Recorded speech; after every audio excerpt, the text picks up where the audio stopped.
जय गुरु जी। गुरु जी की प्यारी संगत, गुरु जी का आश्रम धूम सत्संग में आप सबका बहुत बहुत स्वागत है। संगत जी आइए सत्संग की शुरुआत करते हैं और सत्संग के लिए इनवाइट करते हैं विवेक गुप्ता अंकल को। अंकल आप प्लीज आए और गुरु जी का सत्संग शेयर करें। जय गुरु जी। शुक्राना गुरु जी। शुक्राना ये सेवा देने के लिए कि मैं अपना सत्संग शेयर कर सकूं।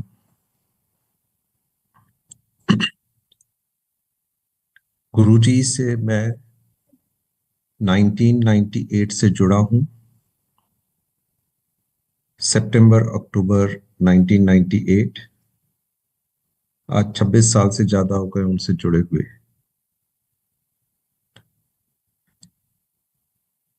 अगर ये पूछा जाए कि आप कैसे याद है तब से जुड़े हैं, तो इस बात को मैं इससे शेयर करना चाहूंगा कि 98 दिसंबर में मेरी सिस्टर की शादी हुई थी और उससे 2-3 महीने पहले हम गुरुजी के पास गए थे उनका अप्रूवल लेने के लिए, हमारे ब्रदर इन लॉ के साथ जब उसका डिस्कशन हो रहा था। और गुरुजी की ब्लेसिंग से मेरी सिस्टर की शादी 1998 दिसंबर में हुई थी।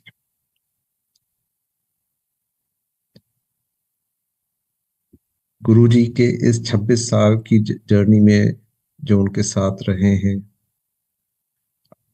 आप समझ सकते होंगे कि जो ब्लेसिंग्स मिरेकल्स हुए हैं, चाहे वो हेल्थ, चाहे वो करियर, चाहे वो फैमिली, किसी भी बकेट में बात करें तो उन सब में उनकी ब्लेसिंग्स मिली हैं।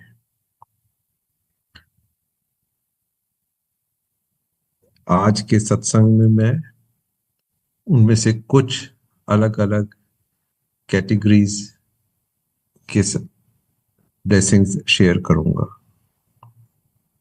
जिनमें से एक ये भी शेयर करूंगा कि आज जो संगत आई है इस सत्संग में, ये गुरुजी की मेहर से ही आप इसमें ज्वाइन कर सकते हैं और उनसे, उनके बुलाने पे ही आप वहां पे पहुंचते हैं।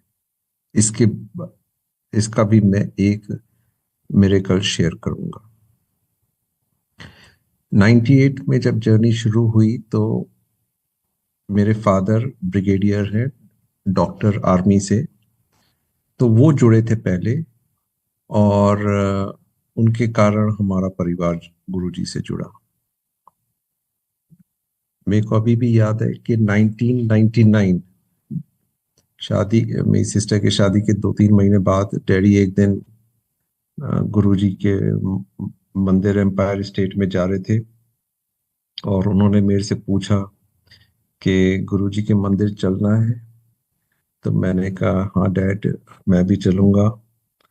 अ, मैं थोड़ा स्पिरिचुअल हूँ, तो मैंने कहा कि कोई भी गुरुजी के पास जाए, उनसे ब्लेसिंग लेने की हम सब की चाह होती है, अंदर से एक ख्वाहिश होती है। तो उस ख्वाहिश से मैं भी उनके साथ गया था। और जब हम वहां पहुंचे, एम्पायर स्टेट में दिन का समय था।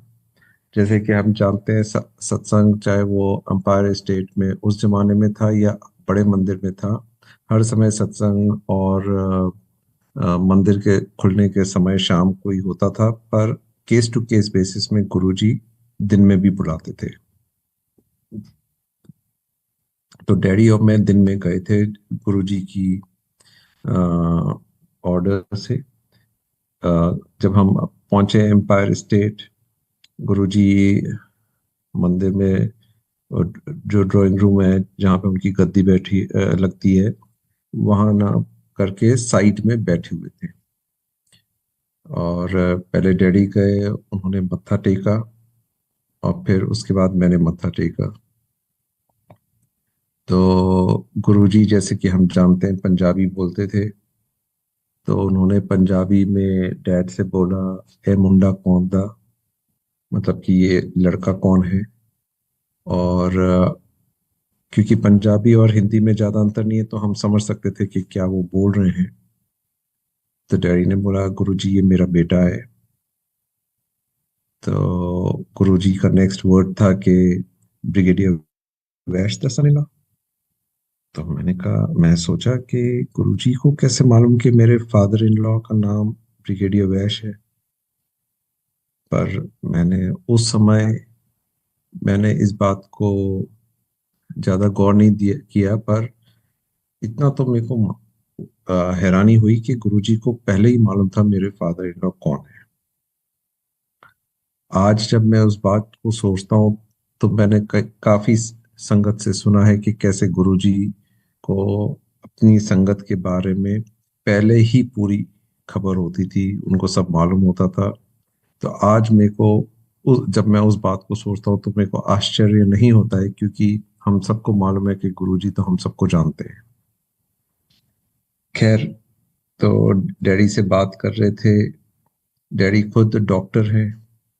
तो जब डैडी से बात कर रहे थे तो डैडी ने बताया कि गुरुजी मेरे स्किन प्रॉब्लम है और स्किन में रैशेस निकल आते हैं। अगर मैं धूप में जाऊं तो एकदम पूरा बदन में चट्टे निकल आते हैं रैशेस के। और ये काफी मतलब कि ये उनको प्रॉब्लम 10 साल के आसपास रह रही थी, और 1 साल में कम से कम 10 महीने ये प्रॉब्लम रहती थी। तो इस प्रॉब्लम के कारण वो चट्टों से क्या हो रहा था कि इरिटेशन होती थी। इरिटेशन से डैडी का टेम्परामेंट थोड़ा सा चिड़चिड़ा हो गया था, और वो छोटी छोटी बातों में गुस्सा करना उन्होंने शुरू कर दिया था। तो गुरुजी ने कहा कि ठीक है। और डैडी ने होम्योपैथी, एलोपैथी, आयुर्वेद सब ट्रीटमेंट करा दिया था, क्योंकि 10 साल से ये प्रॉब्लम थी। और वो आर्मी यूनिफॉर्म पहनते थे तो उसमें वो लगता था तो उनको और इरिटेट करता था। और ये जॉब ऐसा था कि भाई धूप में तो निकलना ही है, फौज में ये कह नहीं सकते कि आप अंदर ही कमरे में रहो।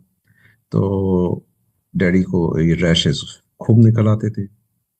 खैर, गुरुजी की मेहर से गुरुजी ने कहा, अगली बार जब आप आओ तो एक कॉपर का वेसल लेके आना। तो डैडी ने कहा ठीक है। तो हम शायद 1 महीने बाद गए होंगे, तो ये फरवरी की बात थी, मार्च में गए होंगे या अप्रैल में गए होंगे 1999। गुरुजी ने वो कॉपर वेसल देखा। देख के उन्होंने कहा कि इसमें अब ऐसा करें कि पानी भर के रात में अपने बेड साइड टेबल पे रख दें, और सुबह आधा पानी पी ले और आधा पानी अपने जब नहाते हैं तो उसके साथ मिक्स करके अपने ऊपर डाल ले। उस जमाने में शावर नहीं होता था, मैं बात कर रहा हूँ 99 की, कि शावर कम इस्तेमाल होता था। बाल्टी के दिन थे, बकेट में हम लोग पानी डाल के यूज करते थे। तो डैडी ने अपना वही प्रोसीजर शुरू कर दिया। आधा पानी पी लेते थे, आधा बकेट में डाल देते थे और उसी से नहा लेते थे, नहाने वाले पानी से मिक्स करके। अच्छा, मैं एक इंजीनियर हूँ। तो मैंने कहा कि ये लॉजिक तो समझ में नहीं आया, क्योंकि हम सब जानते हैं कि भाई कोई मेडिसिन लो, कुछ ऐसा ट्रीटमेंट करो, वैसा ट्रीटमेंट करो। पर ये ट्रीटमेंट में मेरे को थोड़ा सा वो तो था कि भाई ये पता नहीं कैसे ये कैसे काम करेगा नहीं करेगा। जैसे हम लोग सब थोड़े से जब किसी भी गुरु से जुड़ते हैं तो थोड़े से डाउट्स, इफ एंड बट तो होते ही है। तो मेरे भी इफ एंड बट थे। पर ये था कि गुरुजी ने कहा है, बड़ा सिंपल ट्रीटमेंट है, तो करते हैं, देखता हूँ मैं डैडी को क्या होता है। और वो अप्रैल या मई 1999 में वो ट्रीटमेंट जो शुरू हुआ, तो मई जून में जब गर्मी के महीने होते हैं तो डैडी का वो रैशेज वाला प्रॉब्लम मल्टीप्लाई हो गया। तो मैंने कहा, अरे ये तो खत्म होना चाहिए, ये तो मल्टीप्लाई हो गया है। और खूब उनको रैशेज वैशेज निकल रहे थे। तो खैर, वो चलते रहा। और फिर जुलाई अगस्त में जैसे मॉनसून आता है तो गर्मी थोड़ी कम पड़ती है, ठंडक आनी शुरू हो जाती है, तो धीरे धीरे वो रैशेस कम हुए।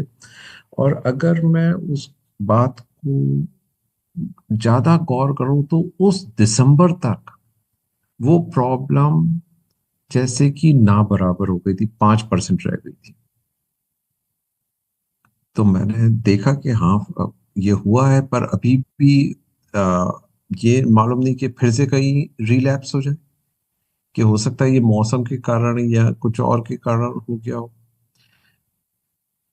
वो 99 दिसंबर है, और अब हम 2025 की फरवरी में बैठे हुए हैं। इसका मतलब 25 साल से ज्यादा हो गए। वो 25 साल में मैंने डैडी को वो स्किन प्रॉब्लम हार्डली कभी उनके मुंह से सुना होगा। और जहां वो 10 साल और 1 साल में 10 महीने सफर कर रहे थे, आज वो 25 साल में 25 हफ्ते भी उन्होंने शायद सफर नहीं किया होगा। खैर, उस साल ही 99 में ही जब ऐसा हो गया था चेंज, तो इतना तो मेरे को कन्विंस हो गया था कि मैं कोई डिवाइन पावर के साथ एसोसिएट हो गया हूँ, क्योंकि वो खुद मैंने अपने पिताजी को ट्रांसफॉर्म होते हुए देखा। और उससे मेरे को ये विश्वास हो गया कि हम सही जगह पे पहुंच गए हैं। ये एक हेल्थ रिलेटेड प्रॉब्लम जो खुद मेरे फादर की, खुद जो डॉक्टर है उनका कैसे गुरुजी ने, जो हम सब के सुपर डॉक्टर हैं, उन्होंने ट्रीटमेंट दिया। उसी बात को कंटिन्यू करें तो 2000 में डैड रिटायर हुए आर्मी से, और हम दिल्ली कैंट से शिफ्ट हो गए नोएडा। नोएडा से हम लोग एम्पायर स्टेट जाते थे। तो डैडी की फ्रीक्वेंसी जाने की पहले भी कम थी, और अब नोएडा आने के बाद और कम हो गई। तो उन्होंने, जब भी मैं जाता था तो मैं तो, क्योंकि मैं तो कन्विंस हो गया था कि हम तो सही जगह आ गए, तो मैं उनसे पूछता, डैडी चलो, तो वो कभी चलते कभी नहीं चलते। अगर मैं सोचूं गौर से तो हो सकता है 2001 या 2002 तक आए होंगे, ज्यादा से ज्यादा 2002 तक। रिटायरमेंट के 1 साल या मैक्सिमम 2 साल तक आए थे। और उसके बाद उन्होंने कहा कि भाई देखो, मैं अब एज हो गई है, ये हो गया है। मैं, गुरुजी तब ना छोटे से स्वरूप देते थे, जिसे हम ब्लेसिंग के तौर पे, मतलब वो सबको देते थे। आज भी जैसे गुरुजी के स्वरूप मिलते हैं, पर वो ये पासपोर्ट साइज फोटोग्राफ होते थे। तो सेवादार वगैरह सब पहनते थे उस जमाने में। और वो ही चीज जब वो देते थे, तो उनमें से एक स्वरूप डैडी ने अपने घर के मंदिर में रखा हुआ था। और बोलते थे कि देखो, ये खजाना मेरे को दिया है गुरुजी ने, मैं इसको मंदिर में ही पूजा करके उनसे ब्लेसिंग लूंगा। तो मैंने कहा ठीक है। एज लक वुड बी कि हमारी किस्मत थी कि उस टाइप का जो वो स्वरूप देते थे, और भी कई चीजें थी। मेरे पास एक कलेक्शन है जो गुरुजी ने अपने हाथ से दी है, और अकल भी दे रखी थी कि उसको संभाल के रखना, तो मैंने वो संभाल के रखा हुआ है। खैर, तो वो स्वरूप से डैडी उसी स्वरूप को मंदिर में वहीं पे गुरुजी को पूजा कर लेते थे, और मैं अपना एम्पायर स्टेट जाता रहता था। अंदर से मेरी चाह होती थी कि भाई डैडी भी चले। और वो चाह इसलिए होती थी क्योंकि मेरे को मालूम था कि डैडी का और गुरुजी का एक स्पेशल कनेक्शन है। और उस स्पेशल कनेक्शन से मेरे को मालूम था कि गुरुजी हैड सम बॉन्डिंग और स्पेशल ब्लेसिंग फॉर डैड। तो मेरे को यही होता था, अगर डैडी चलेंगे तो गुरुजी डैडी को के कारण मेरे को भी अटेंशन दे देंगे, और मेरे को भी और ब्लेसिंग दे देंगे। अब ये सोच होती थी, पर हम सबको मालूम है गुरुजी का हर संगत से डायरेक्ट कनेक्शन है। ये नहीं, कोई मैसेंजर बीच में नहीं होता है। आपको अपना डायरेक्ट कनेक्शन बनाना होता है। तो डैडी, मैं मैं कभी कभी पूछ लेता कि डैड मैं जा रहा हूँ, आप चलोगे? तो बोलते मैं बताऊंगा, पर वो बताते, मतलब ये कहने की बात है, वो हो ही नहीं पाता था। करते करते 2003-4 समय बीता गया, पर डैड नहीं गए मेरे साथ। खैर मैं तो कंटिन्यू, क्योंकि मेरा खुद के ही काफी मेरी लाइफ ट्रांसफॉर्म हो रही थी, तो मैं जाते गया। एक दिन अचानक, अब सालों बीत गए थे, डैडी नहीं गए थे, मतलब एक दो साल नहीं, काफी साल हो गए डैडी नहीं गए, मतलब 2002 के बाद उन्होंने जाना ही छोड़ दिया था, मतलब लिटरली। तो एक दिन मैं जब घर में था, तो डैडी ने बोला, अचानक वो अपना पूजा करते हैं और ट्यूसडे को हनुमान जी का फास्ट रखते हैं। तो उस एक दिन ट्यूसडे को उन्होंने बोला, जैसे आज ट्यूसडे है, वो दिन भी ट्यूसडे था, कि आज मेरे को वो जो गुरु जी का जो स्वरूप है, जो पासपोर्ट साइज वाला जो लैमिनेटेड होता था, वो वाला स्वरूप जो है बहुत शाइन कर रहा है, मतलब इतना चमक रहा है। ये जब मैं पूजा कर रहा था, जैसे कि कोई मैसेज मेरे को गुरु जी दे रहे हैं। और मैंने देखा कि मेरे फादर के एक्सप्रेशंस में और उनके फेस में एक चहक थी, एक हैप्पीनेस थी, एक स्माइल थी, मतलब कि जो कि वो वंडर स्टक थे कि अरे वाह, मतलब कुछ चमत्कार हो गया, इस टाइप का। तो मैं उनकी बात सुनता रहा, फिर उन्होंने कहा कि भाई मेरे को गुरुजी के पास ले चलो। तो मैंने कहा ठीक है डैड, आज ट्यूसडे है, आज तो नहीं जा सकते, इस वीकेंड चलेंगे। ठीक है। तो हम लोग शायद फ्राइडे शाम को होगा या सैटरडे शाम को उस वीक के, मैंने कहा ठीक है डैड चलते हैं, और फिर मैं और डैड दोनों गए एम्पायर स्टेट गुरुजी की ब्लेसिंग लेने।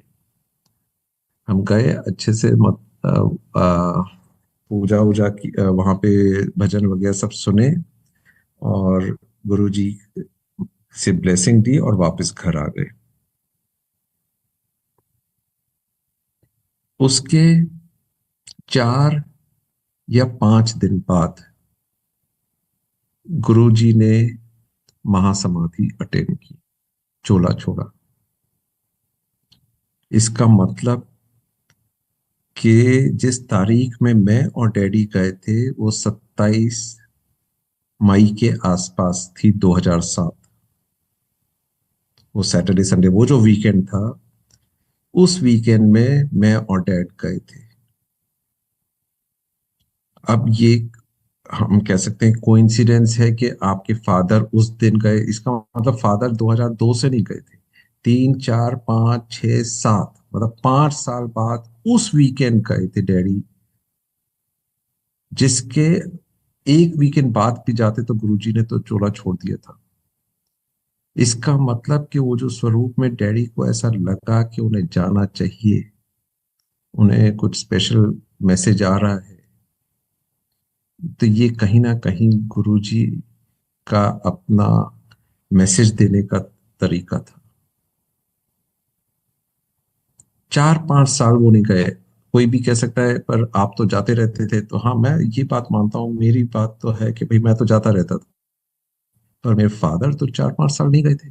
उसी वीकेंड हो गए, उसी वीकेंड उनको इच्छा आई जाने की, तो इसका मतलब गुरुजी ने उन्हें बुलाया था तभी वो गए।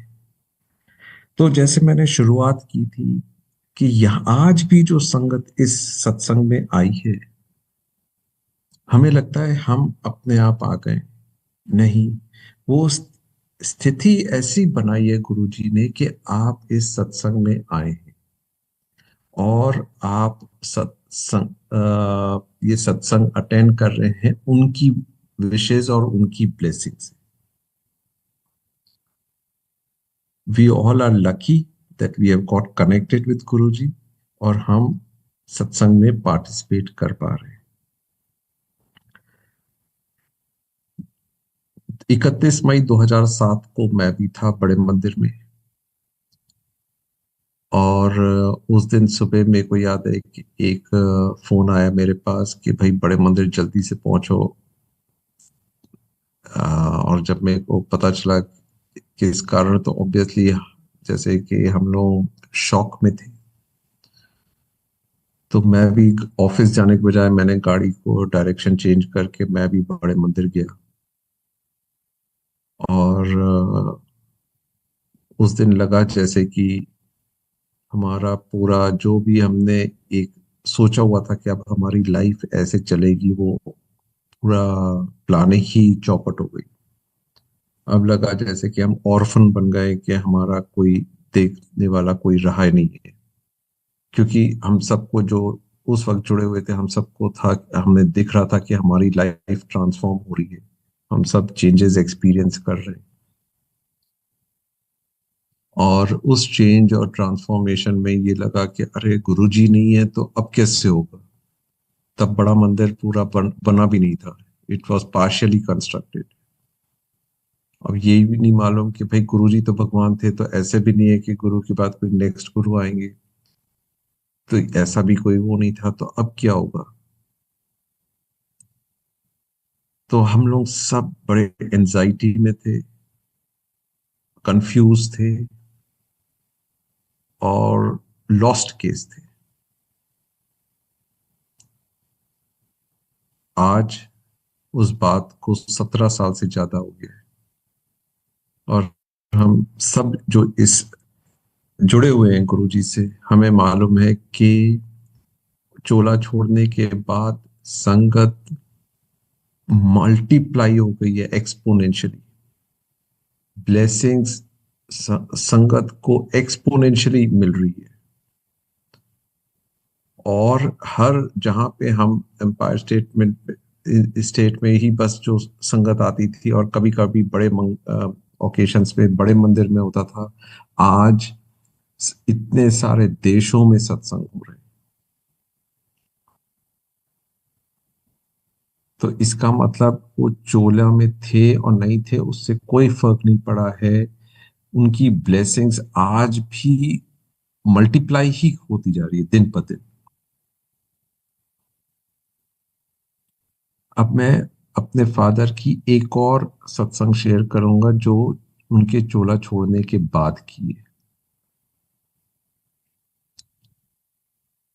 2016 में मैं दुबई चले गया था और मैं वहां पे रहने लग गया।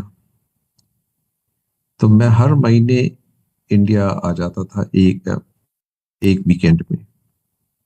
तो 2019 की बात है कि मैं इंडिया आया था। और मैं सुबह जब घर पे आया तो मैंने देखा कि डैडी घर पे नहीं है। बाद में ड्राइवर ने बताया कि डैडी आर्मी हॉस्पिटल गए थे।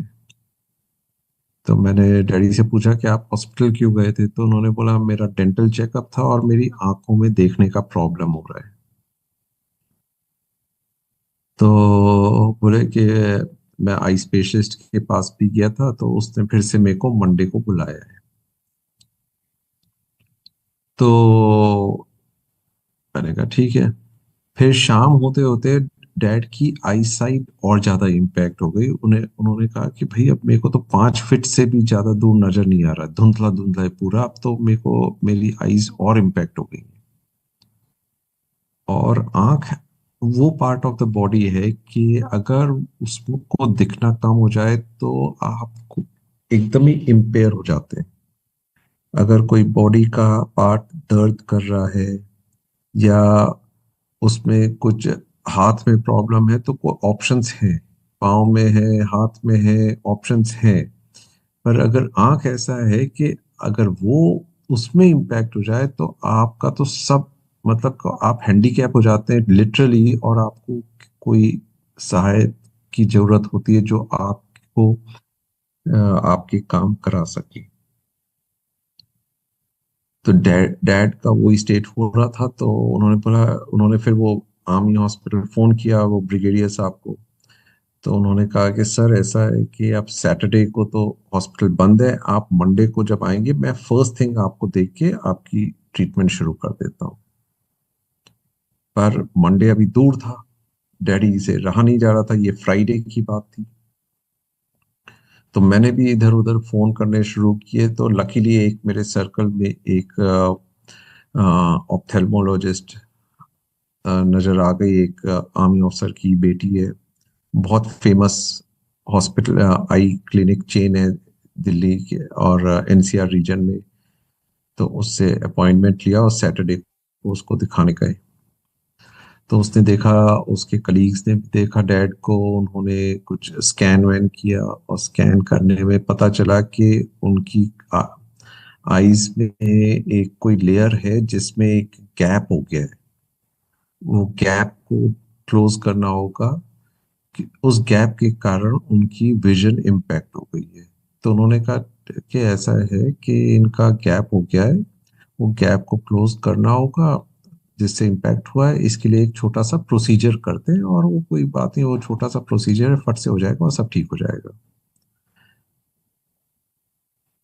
अब ये बात हुई, पर डैड को, क्योंकि he was now 75+ at that time, तो डैड ने बोला कि भाई मेरा प्रोसीजर होगा और कहीं कुछ गड़बड़ हो गई तो और इम्पैक्ट हो जाएगा। तो ही वॉज स्ट्रेस्ड, उनको स्ट्रेस हो गया इस बात का। तो मैंने डैड को फिर कन्विंस किया कि डैड देखो, आपके पास तो कितने सारे मेडिकल प्रॉब्लम हुए हैं और गुरुजी ने आपका हाथ पकड़ के आपको उस प्रॉब्लम्स के उस पार ले जा चुके हैं। आप बस अपना गुरुजी मंत्र पढ़ो और सिरहाने से उनको गुरुजी का एक स्वरूप जो उन्होंने अपने हाथ से दिया था, जिसमें उन्होंने साइन किया था और डेट भी लिखी हुई है पीछे, तो वो वाला स्वरूप उनकी सिरहाने से वो दिखता है। तो मैंने कहा बस उन पे अपने आप को न्यौछावर कर दो और मंत्र जाप करते रहो और उन पे छोड़ दो। अब कहना तो आसान है, पर अगर खुद पे बीतती है तो मैं भी हो सकता है कि मैं भी स्ट्रेस में हूँ। चाहे मैं जितना भी बिलीव हो, इंसान है हम लोग, हम जानते हैं गुरुजी सब कर रहे हैं, सब ध्यान दे रहे हैं हमारा, पर कहीं ना कहीं दिमाग फिसल जाता है। तो मैंने डैडी को कन्विंस किया, कोशिश करते रहा, तो उन्होंने कहा ठीक है। फिर बोले कि चलो एक सेकेंड ओपिनियन लेते हैं। तो एक सेकेंड ओपिनियन, मेरे छोटे ब्रदर एंड सिस्टर दोनों डॉक्टर हैं। तो मेरे ब्रदर ने अपनी एक क्लासमेट है जो बहुत फेमस हॉस्पिटल है दिल्ली में, उसमें वो आई स्पेशलिस्ट है, तो उससे अपॉइंटमेंट कराया। डैडी उसके पास भी गए, उसने देखा, उसने कहा कि अंकल ऐसा है कि आपकी आईज में गैप है, वो गैप का प्रोसीजर करना पड़ेगा, छोटा सा प्रोसीजर है और सब ठीक हो जाएगा। तो उसका भी ओपिनियन वही था जो पहले डॉक्टर का था। तो डैडी ने कहा ठीक है। अब जब कन्विंस हो गए कि भाई वो ही करना पड़ेगा, तो मैंने कहा डैड हो सकता है यही तरीका है और गुरुजी ध्यान रखेंगे, आप अपना प्रोसीजर करो, वो तो रोक नहीं सकते आप। वो तो अगर रोकना होगा तो गुरुजी करेंगे। यू कंटिन्यू, जो आपको करना है आप करते रहो, rest leave it to guruji to decide. तो वो डॉक्टर ने कहा अंकल ऐसा है, 4-5 हफ्ते बाद आप आइए, तब तक थोड़ा सा ये ड्रॉप्स डालते रहिए जिससे कि तब हम फिर प्रोसीजर आराम से कर सके। अब 4-5 हफ्ते बाद डैडी गए, उसने फिर से स्कैन किया। उसने कहा अंकल ऐसा है, जो गैप था वो आधा हो गया है। ये तो मतलब कि दिस इट्स इम्प्रूविंग। तो ऐसा करिए और 4-5 हफ्ते बाद आइए, तब देखते हैं कैसा रहता है। तो डैडी फिर वापस घर आ गए। फिर 4-5 हफ्ते बाद फिर अपॉइंटमेंट लिया, फिर उसके पास गए। उसने देखा, उसने कहा गैप तो 10% रह गया है, ये तो अपने आप सेल्फ हीलिंग हो गया है। मतलब आपकी एज में, व्हेन यू आर 75+, इस टाइप ऑफ आई आंखों में इस टाइप का सेल्फ हीलिंग मैंने नहीं देखा, लाखों में नहीं देखा ऐसा केस। आपका तो एकदम ही सेल्फ हील हो गया सब कुछ। मतलब now let us continue like this only, no procedure required. और वो बात है 2019 की, और आज हम 2025 में हैं। कोई प्रोसीजर नहीं हुआ और उनका विजन वैसे ही ठीक हो गया। और हम सबको मालूम है कि वो लाखों में वो अगर ठीक हुआ है, जहां पे दो रिनाउंड आई स्पेशलिस्ट ने बोल दिया था कि प्रोसीजर करना है और नहीं करना पड़ा। ये कोइंसिडेंस या ये कोई ऐसा चीज नहीं है कि भाई अचानक ऐसे हो गई है, ये डिवाइन पावर का इंटरवेंशन और उनकी ब्लेसिंग से ही ये हुआ। तो ये सत्संग जो मैंने शेयर किया डैड का, हेल्थ रिलेटेड, ये वो सत्संग है जो डैडी को एक्सपीरियंस किया चोला छोड़ने के बाद। तो मैंने फादर की दो सत्संग शेयर किए। एक जब उन्होंने चोला नहीं छोड़ा था, एक सत्संग शेयर किया जब वो चोला छोड़ चुके थे, और एक सत्संग शेयर किया है कि कैसे वो जिसको बुलाते हैं वो ही उस वक्त, उस दिन, उस समय उनके से ब्लेसिंग लेने आ सकता है।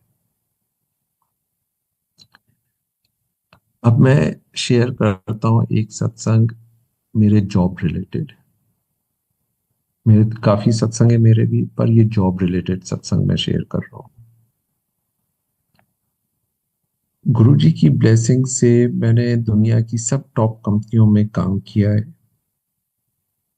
वो चाहे डिलॉयट था, आईबीएम था, फिडेलिटी था, finance, IT company, Telco, Airtel, सब सब टॉप कंपनियों में काम किया है। कहीं ना कहीं मेरे अंदर एक इच्छा होती थी कि कहीं फॉरेन जाए। हम सब की होती है, मतलब एटलीस्ट मेरी तो होती थी कि भाई मैं कहीं फॉरेन एक दो तीन साल फॉरेन घूम के आऊं। तो वो इच्छा थी, पर ये ऐसा इच्छा नहीं थी कि ये मैं हर समय उनसे मांगता रहता था, ऐसा नहीं था। पर ये इच्छा थी मेरी, एक विश लिस्ट में थी मेरी ये। तो मैंने एक दिन ऐसे ही, मेरे को याद है कि 2015-16 में मैंने कहा, गुरुजी मेरी जितनी मटेरियलिस्टिक विश लिस्ट थी वो तो आपने सब पूरी कर दी। अब हम सब जानते हैं कि हमें मांगना नहीं चाहिए, हमें गुरुजी को मानना चाहिए।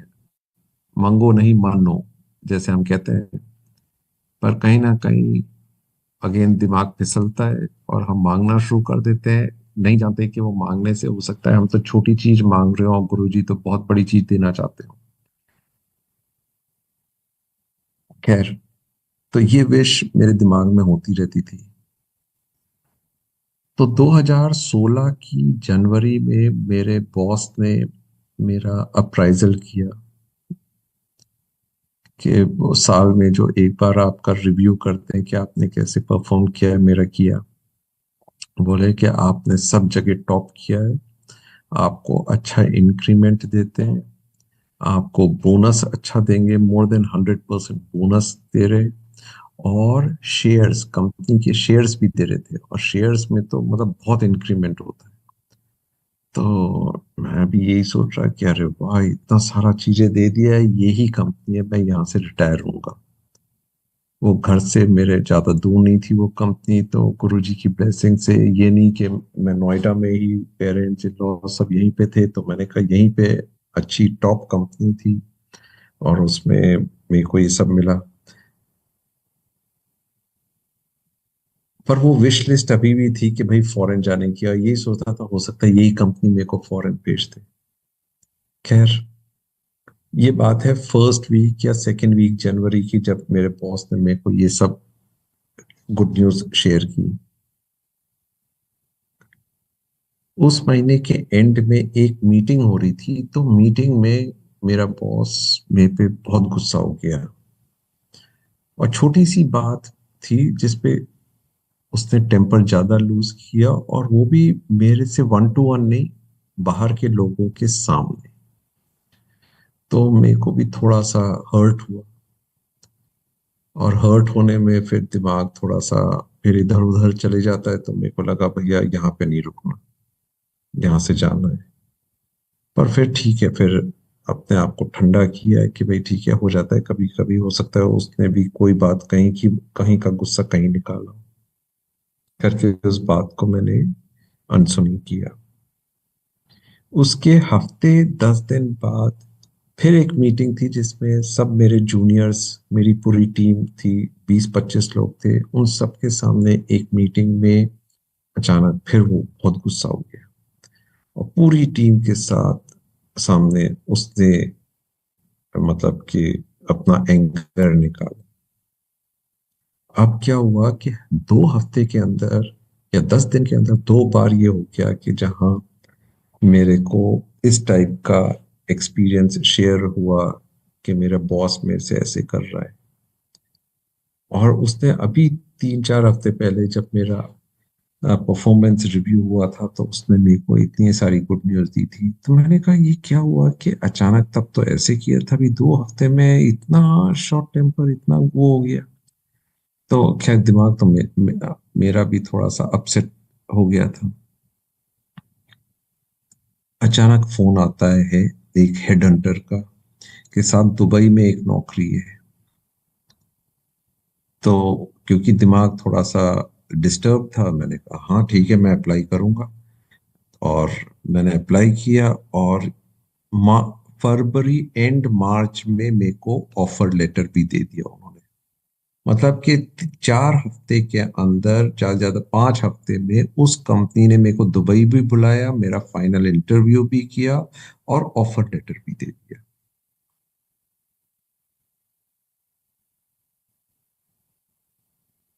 उसके 3 महीने बाद जून 2016 को मैं दुबई चले गया। अब आप देखिए संगत, कहाँ जनवरी में मेरा इतना अच्छा अप्राइजल होता है, इतनी अच्छी चीजें होती हैं, कहाँ जनवरी एंड में अचानक ऐसी परिस्थिति बन जाती है कि मेरा बॉस ही मेरे से इतना खफा हो जाता है। और उसके 1 हफ्ते के अंदर ही एक हेड हंटर मेरे पास आता है कि भैया एक नौकरी है, आप वहां जाना चाहते हैं। और मैं जून उस साल मैं दुबई में बैठा हूँ, जबकि मैंने कभी सोचा ही नहीं था, मैंने नहीं अप्लाई किया उस जॉब के लिए।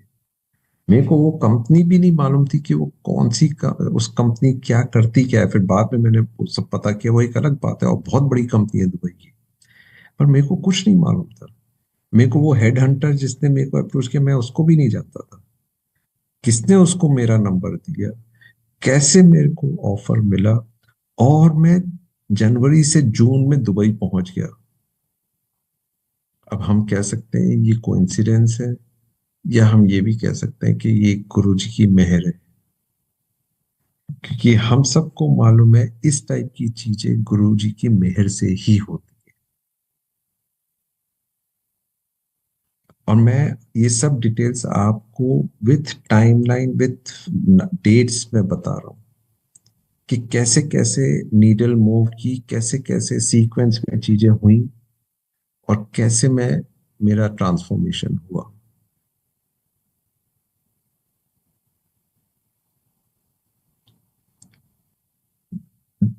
2 बार ऐसे हुआ है कि मैंने अपने, और मैं बड़ी बहुत अच्छी अच्छी पोजीशंस, मेरे को गुरुजी की ब्लेसिंग से हर कंपनी में बहुत अच्छी पोजीशंस मिली है। 2 बार ऐसा भी हुआ है, स्थिति ऐसी बनी है कि मैंने रेजिग्नेशन डाला है बिना जॉब की, और गुरुजी की ब्लेसिंग से मेरे को जॉब भी मिल गए। हम सब जो सत्संग अटेंड कर रहे हैं, हम सबको मालूम है ये सब गुरु जी के साथ की ब्लेसिंग से ये सब हो सकता है। मैं ये नहीं कहना चाहता कि आप सब लोग भी एकदम सब कुछ सरेंडर करके, मतलब अपना जॉब छोड़ने का वो प्रैक्टिस वो छोड़ दें और फिर गुरुजी करेंगे, मैं ये नहीं कह रहा हूँ। और मैं ये बता रहा हूँ कि ऐसी स्थिति बन गई मेरे को कि मेरे को ऐसे एक्सट्रीम स्टेप्स भी लेने पड़े, और फिर गुरुजी ने हाथ पकड़ के मेरी लाइफ की नाव को क्रॉस कराया। अगर मैं कंटिन्यू करूं तो मैंने अपना, और अचानक एयरपोर्ट पहुंचते हैं और वो वहां पे बेहोश हो जाते हैं। और उनका ट्रिप था हांगकांग, और हांगकांग से जापान बाय शिप। वो 4-5 कपल जा रहे थे, ये बात होगी 2017-18 की। तो एयरपोर्ट में चांस की बात है, मैं भी दुबई से आया हुआ था, जिस दिन उनकी फ्लाइट थी मैं भी उस दिन दुबई जा रहा था, वो हांगकांग जा रहे थे। अब डैड का वहां पे ऐसे बेहोश हो गए, तो ऑब्वियसली वहाँ हांगकांग वगैरह में और क्या हो, क्योंकि he is again 75 plus that time. तो मैं बोला कि डैडी क्या करें। तो बोले भैया, मम्मी सब लोग बोले चलो वापस चलते हैं, पर डैड को कहीं ना कहीं वो था कि एक ट्राई मार देते हैं। उनकी जेब में गुरुजी का स्वरूप था, जो वो खजाना जिसे हम अपने प्रिजर्व कर रखा है, वो एक था। तो डैडी ने बोला, उसको अपने सिर पे लगाया। मैंने कहा इसको आप टाइट पकड़ के रखो, और टाइट पकड़ के रखा। एयरपोर्ट में उन्होंने चेक इन किया। चेक इन से कस्टम्स से क्रॉस करते हुए अंदर गए। मैंने उनको पानी और मेडिसिन वगैरह दिए, और फिर उनको फ्लाइट में बिठाया हांगकांग की, और मैं फ्लाइट में गया दुबई को। गुरुजी की ब्लेसिंग से वो हांगकांग गए, वहां से जापान, और वो पूरा टूर करके आए। No problems, nothing. कितनी बार हुआ है कि गुरुजी की ब्लेसिंग से हेल्थ रिलेटेड इतनी इतनी बड़ी प्रॉब्लम्स उनके आई है। नाउ ही इज 85 प्लस, पर उनकी मेहर से वो बाहर निकल आते हैं। तो हेल्थ रिलेटेड, करियर रिलेटेड, और सत्संग में कैसे वो अपने संगत को बुलाते हैं, ये 3 एरियाज पे मैंने आप सबसे अपने सत्संग शेयर किए। सत्संग और भी बहुत सारे हैं, क्योंकि 26 साल से जो जुड़े हुए हैं, हर रोज ही एक वो हमें इंश्योर करते हैं कि वो दिन ठीक से निकल जाए, और उसका शुक्राना हम करते हैं। आज के लिए मैं इस नोट से कंप्लीट करूंगा कि जो मेरे 26 साल के एक्सपीरियंस है, उसमें कोई पूछता है कि फिर आप गुरुजी से मांगते क्या है। अब मैं वो स्थिति में पहुंच गया हूं कि अब मैं गुरुजी से ये नहीं कहता कि मेरे को ये दे दो, वो या कुछ और मटेरियलिस्टिक चीजें। क्योंकि मैंने एक्सपीरियंस कर लिया है कि जब मैं मटेरियलिस्टिक चीजें मांगता हूँ कि गुरुजी मेरे को ऐसी नौकरी दे दो, ये प्रमोशन करो, तो ये करा दो, तो मेरे को लगता है ये तो बहुत छोटा है उनके सामने। और अगर मेरे को तो सिर्फ इधर ही तक दिख रहा है, और उनको तो किलोमीटर्स पूरी, मेरे को तो उनको तो इनफाइनाइट दिख रहा है। तो इससे अच्छा अगर मांगना ही है तो उनसे बोलो गुरुजी अपनी ब्लेसिंग मेरे को दे दो। अगर उनकी ब्लेसिंग मिल गई तो ये सब चीजें तो बहुत छोटी है उनके सामने। तो अब मैंने उनसे सिर्फ ये मांगना शुरू कर दिया, गुरुजी बस मेरे को आपकी ब्लेसिंग चाहिए, बस आपकी ब्लेसिंग चाहिए, बस आपकी ब्लेसिंग चाहिए। अगर ब्लेसिंग मिल गई तो ये सब और सब चीजें बहुत ना बराबर है इसके सामने। ब्लेसिंग के सामने ये सब बहुत चिन्नी सी चीजें हैं। एक तो ये मैं आप सबसे शेयर करना चाहता हूं। दूसरी चीज, मेरे एक्सपीरियंस से मैंने ये रियलाइज कर दिया है कि पहली बात, डिवाइन पावर है, भगवान है। अब उनको किस फॉर्म में देखना है वो आपके ऊपर है। आप उनको रामचंद्र जी, शिव जी, गुरु जी कैसे देखना चाहते हैं वो आपके ऊपर है, पर भगवान है। अगर भगवान है तो नंबर 2, कर्मा ठीक रखें। और आपको मालूम है क्या आप कर्म कर रहे हैं वो ठीक है कि गलत है। किसी ने मेरे से पूछा था कि मैं ये कर रहा हूं ये सही है कि गलत है। मैंने कहा आपको आंसर मालूम है। भगवान ने आप हम सबको दिमाग दिया है, और दिमाग में सही और गलत भी डिफाइंड है, हम सबको मालूम है। ये बात और है, हम ये देखते हैं अरे उसने वो काम किया है और उसको कुछ नहीं हुआ है तो इसका मतलब वो ठीक है, तो हम भी कर देते हैं वो। ये है कि हम भी शॉर्टकट ले लेते हैं कभी कभी, पर वो सही है गलत है हमें मालूम है, हम सबको मालूम, पूछने की जरूरत नहीं है। तो अगर डिवाइन पावर है और कर्मा आप जैसे कर रहे हैं, तो third and final thing is destiny. आपकी किस्मत वही होगी जो आपके कर्मा आप कर रहे हो। क्योंकि भगवान है, भगवान देख रहे हैं कर्म अच्छे हैं, तो भगवान की blessing multiplied by good karma is equal to good destiny. भगवान की ब्लेसिंग मल्टीप्लाइड बाय गलत कर्म, तो गलत डेस्टिनी।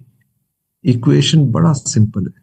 ये 3 चीजें हैं, भगवान है, कर्मा और डेस्टिनी। ये मैं जब आप सबसे शेयर कर रहा हूं, ये मैं अपने आप को भी रिमाइंड कर रहा हूं। मैं अपने आप को भी याद दिला रहा हूँ, क्योंकि मेरा भी दिमाग स्लिप हो जाता है, हर रोज हर मिनट स्लिप होता है, तो उसको याद दिलाना पड़ता है कि भाई इसको फॉलो करो, इसको फॉलो करो, फिसलो नहीं। तो ये चीज भी मैं अब सबके साथ शेयर करना चाहूंगा कि अपने कर्म ठीक रखें। बहुत मुश्किल है कर्म ठीक रखना, बहुत मुश्किल है, पर अगर आपको फ्यूचर अपना अच्छा रखना है तो कर्म ठीक रखने ही पड़ेंगे। नहीं तो डिवाइन पावर तो देख ही रहे हैं, आपकी डेस्टिनी उसी पे डिपेंड करेगी जैसे आपके कर्म होंगे। कभी कभी सिचुएशंस बड़ी टफ हो जाती है और हमें लगता है कि नहीं हम शॉर्टकट ले लें, पर आप फिर खुद जानते हैं कि किस चीज पे क्या शॉर्टकट से क्या इम्पैक्ट आपकी डेस्टिनी में क्या हो सकता है। आपको किसी से पूछने की जरूरत नहीं है, आप सबको मालूम है।